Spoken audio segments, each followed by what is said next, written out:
There we now cross over to Kericho. Let's have a check on the preparations for the great day, Mashujaa Day. Beatrice Gatonyengetich is in Kericho and now joins us with this report where she's engaging the project manager in charge of the renovations at the stadium. Let's first of all hear what they have to say. Over to you, Beatrice. I can see you. Good morning. Thank you very much from the studio. I'm coming live to you from Kericho Green Stadium. This is where this year's Mashujaa celebrations will be held, and celebration that will be presided over by President William Ruto. And there's a lot of work going on here, a lot of construction, a lot of facelifting, and the national government together with county government are working to ensure that by 20th, this stadium will have a national look. But to give us an overview and just some few details on how much work is remaining here is James Murigu, who is the project manager here, together with his colleagues from Public Works. Just give us, just Tombie, how far is work here? Good morning. My name is James Murigu, architect with the Public Works and representing the project manager on the ground here. With me is the Work Secretary, State Department for Public Works, QS Nicholas Mutua, and also DG Sports Kenya, Mr. Pius Meto. We are working towards having this stadium host the Mashujaa Day celebrations, and we are targeting a seating capacity of 10,000 seated on the terraces. We've upgraded the VIP pavilion, as you can see behind us. And currently we are at around 85% completion, and our target is to be out of sight with construction works by the 10th of this month.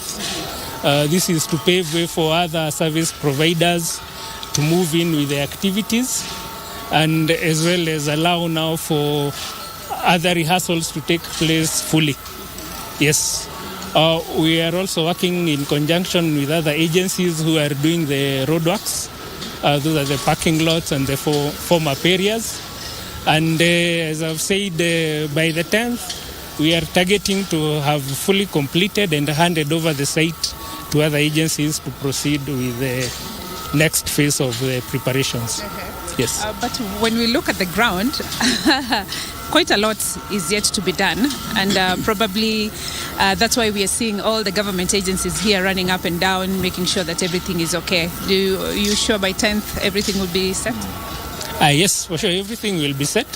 As you can see, the main works, which was the VIP pavilion, is almost there. We are doing the final touches and the finishes. And the other terraces, most of the material is on the ground. The contractor has a full setup that's on the ground, ensuring that the works will be completed by the date that we have given of the 10th. So from our side, we have no worry about completion. We are sure we will be able to achieve our completion by the date which we've seen.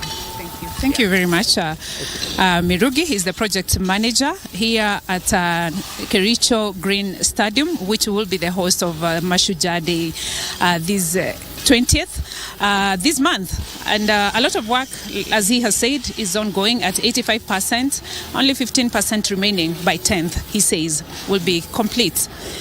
We'll be giving you more details on what will be happening here, because we are expecting Interior PS, Dr. Raymond, to be here to assess the work that is happening here. And we'll be giving you a report on what happens much later. Back to you, studio.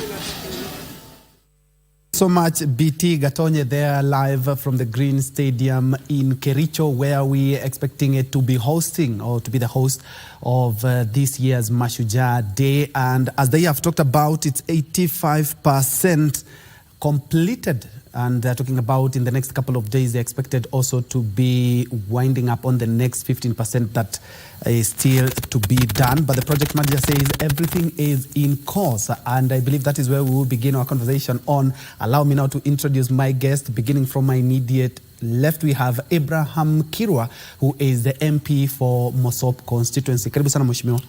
Thank you so much. Asante sana. Just next to him we have Gibson Gisore. Gibson Gisore is an advocate of the High Court. He's also a leadership and governance expert and is also a lecturer of law at the University of Embu. First things first, mheshimiwa. We are having the Mashujaa Day on 20th. Yes. We were speaking with the wakili here and talking about we're talking about 85% completed. Correct. And this is not something that they were told a month or a couple of weeks. Yes. And we still have 15 to be done. We are hoping it will be done. It's very interesting, Joey, to know that we came to know who is going to be hosting Mashujaa Day a year ago. Yes. And the preparation should have started immediately. You can see the graders right now. The graders are still on site. This is 85% complete. It's only a few days before the event. Yes. But we are always like that. We just wait to the last minute. Yes. And then we rush as if now the wall is coming to an end. And we knew this. I don't think it takes that long for any project to be completed. Yes. But I think the government needs to be serious on some things. Yeah. Because Mashujaa Day, the president is there, the whole government is there. It is a very important project that now, 6 months before the event or 3 months before the event, everything should be ready. Yes. But unfortunately, as you can see, we are seeing the tractors, we are seeing the people. Everybody is just burning the midnight oil to make sure that this thing is done. But this is something that we knew. This is not, it was not decided 3 days ago. Yes. This is something that was known 1 year before. So we should get better as Kenyans. We should get better as government so that we do a better job. Wakili, you can see some pods of water. You can see some patches of ungrown grass. We might have a rush like we did in Nairobi a couple of years back, where we were doing when Obama was coming, we were actually planting even some artificial turf the last day. But with all fairness, I believe we should do better. We have a tendency of rushing the last minute. You remember even during the Huduma number, we had queues the last day. I would like you to weigh in as we wrap up on that. I think I will join Mheshimiwa in saying that, we need to do better. Yeah. We need to do better because, as Kenyans, we ought to do something for posterity. I don't think the works which are being done now, however much they're saying is 15%, what I can see is not 15% left. This guys should be like 30. And somebody's mixing things there.